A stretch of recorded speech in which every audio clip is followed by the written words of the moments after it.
Hello everybody, welcome to What Culture. I'm Scott, I'm joined by Ewan. Hello. Hello. Now we're doing another video post Infinity War. So many videos. Spoilers, so many horrible things, lots of things to talk about. Now this one, immediately I know there's going to be a rush of people running to the dislike button to be like, oh my god, how dare you even suggest that all the things that we just went through didn't mean anything. And we think the same thing. But there are a lot of things to talk about in terms of the wider business reality of the characters that Marvel have, the amount of money that was riding on this movie, the amount of money that's going to be invested in future characters, and we're basically just going to pick those things apart a little bit. So for the sake of recapping, Infinity War ends with Thanos winning. He clicks his fingers and he wipes out half of the universe. I keep saying universe, and either it's that or the galaxy. Yeah, a lot of people die. Everyone dead. All the good ones, for the most part, all the good ones. A lot of people die, and so the main thing going forward is even important characters like Black Panther, Spidey, Doctor Strange, characters that are just sort of getting their start in this universe, are potentially wiped out. Yes. Now, when this was happening in the cinema, you've probably already seen some of the conversations emerging as to people going like, well, I know that's not real, and I know that this isn't going to happen. So, for the sake of addressing that, one of the business realities to get to is that Spider-Man already has a movie coming up, and that's officially confirmed. Guardians of the Galaxy 3 has a movie coming up. Black Panther 2 is already in talks, even though Ryan Coogler hasn't gone back yet. So it's worth addressing the business side of things versus the story. Now, you said that for the most part, that for me as well wasn't in my mind. What did you think? Because you kind of went with the ending. The thing for me with the ending in particular is that I think there is a conversation to be had about whether just because you know someone is returning, whether that makes the ending pointless. I don't think it makes anything pointless. I think, in fact, it probably makes the ending even more interesting to me because looking. I was surprised, first of all, because I thought Cap was a goner. And then when he turns around and he sees that Bucky's the one disintegrating, that messed with me. It messed with you as well. Oh, God, yeah.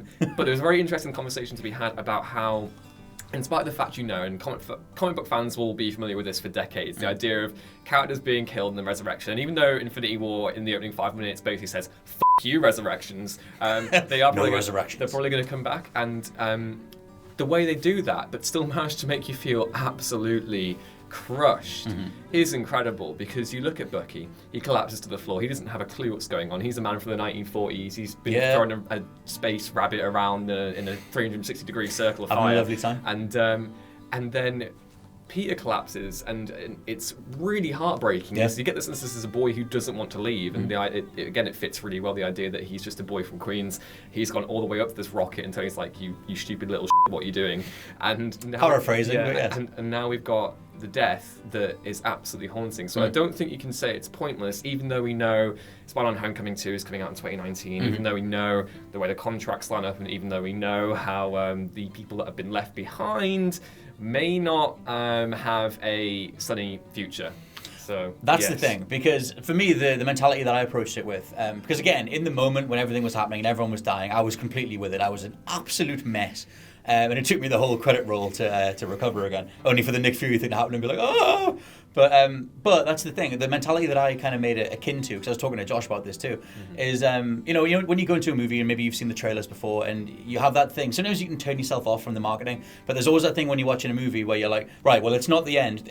This cataclysmic event isn't the end because I've seen other shots in the trailers and I know that there's more coming. And to some degree, you kind of need to cut yourself off from all that whenever you watch any movie. Otherwise, you'll end up spoiling a lot of the stuff for yourself, or you'll end up anticlimactically going like, well, I know that this scene's going to go a certain way, or whatever. So I think it is worth, if you can, being able to divorce yourself from the marketing, or being able to divorce yourself from the wider business reality to Marvel. Because already, like I said, it's becoming a conversation saying like, well, we know the Spidey death is undone immediately, or we know that Black Panther's undone immediately. And I don't think that's to take away from the impact of the scenes themselves. They're very emotionally mature. Oh God, Infinity War has maturity beyond its years. It's at the end of the day, it is a film about a big purple angry grape going around and wanting to just turn things 50-50. Yes. But at the end of the day, these are all human beings as well. They all have emotions. They're all being killed in gruesome fashion. And it's, again, to have that experience, to have that connection with these characters, even though you know that in the end most are probably going to come back, I think is brilliant. It's genius-y. Yeah. So, yeah, I guess the way you would probably say that it's not pointless is the fact that Avengers 4, even though before this film came out, Kevin Feige and everyone else was Exactly. saying, oh no, it's not Infinity War Part 2, it's distant but connected. And then you go into Infinity War and it's like, oh, you were only doing that to safeguard the cliffhanger. Avengers 4 is evidently going to pick up from where that film left off. Yes, and So, that's another thing, is that Avengers 4, and they still haven't given us the name, we kind of thought it would get it after the credits. Yeah. But yeah, whatever the name of Avengers 4 is, they've said is a spoiler relating to the events of this. I don't know how a film name can be a spoiler unless it's just like... Avengers 4 Ash Pile. Everyone's dead or whatever. But yeah, we know that Avengers 4 like systematically is an extension of where we left off. And the movie does end, if you stay long enough, with Thanos will return. But it is one of those things where, like, you know, we're in this hyper-connected society where, like, if you're a fan, then you're able to keep up with all these things. And there are set leaks out there for Avengers 4. If you want to know how the Avengers are going to get out of this one, you can go to the set leaks and you can kind of spoil it for yourself. If they are fake scenes intentionally shot. Yes, and that's a wider thing. Yeah. But like, yeah, but you know, all those things are there if you want to go out there and try and find things out for yourself. But I don't think that should fundamentally feed back into how you take the film in. And hopefully you're able to disconnect those things. Sometimes that wider context can aid in a film, and sometimes we've seen a whole load of trailers use misdirection well. And I think what Marvel did is still works for the better. The fact that they made us think it was going to be this two-part thing and then a standalone, like you said, feeds into the whole subversion of, like, he actually does win and he does click his fingers and all that kind of thing. And it works, for the betterment of the movie. But it is worth addressing the potentially, growing conversation around just the amount of people that know where Marvel are going. Yes. And that Marvel themselves, these are official announcements for Spider-Man and Guardians 3. Yes.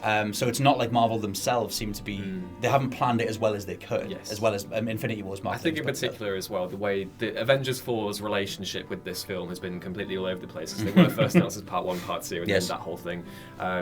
But yeah, I think one thing to consider maybe perhaps here is that Avengers Infinity War doesn't necessarily have an ending. There is a resolution to one arc in particular, Thanos' arc, but we also have the knowledge now that in Avengers 4, the original group, because it will be the original group, probably with Hawkeye and Ant-Man thrown in for good measure, will probably find a way to bring everyone back, but at the same time, that in itself is probably going to carry its own risk.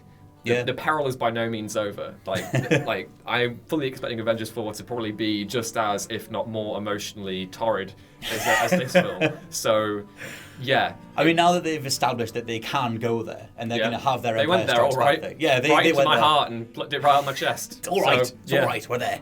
We got through it. Somehow we're still alive, unlike a lot of them. But they've established that, like, they can go there, and I mean, it's going to be interesting to see how the following months go, because they've cleaned their slate for a bit. I mean, we've got Ant-Man and the Wasp, which is a prequel set just after Civil War or during Civil War, whatever it is.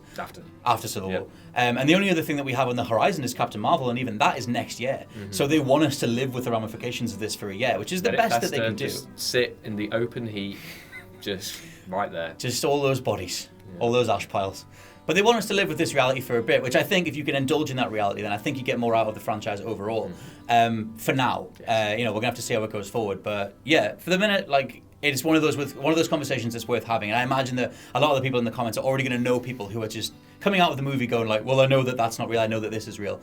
And it's worth addressing just where Marvel are at and where we're at as a connected fandom to them. Like, it's 10 years worth of connections, and it's paying off in a variety of different ways, but it also has this side effect of everybody following the maelstrom kind of thing and seeing where it's going, even if they don't want us to know yet. I would hate it to become like a massive cynical thing, because I think cynicism is such a big part of comics where characters die and they always tend to come back. But here, I think it's a little bit different. You have to consider that these characters are the future of this franchise.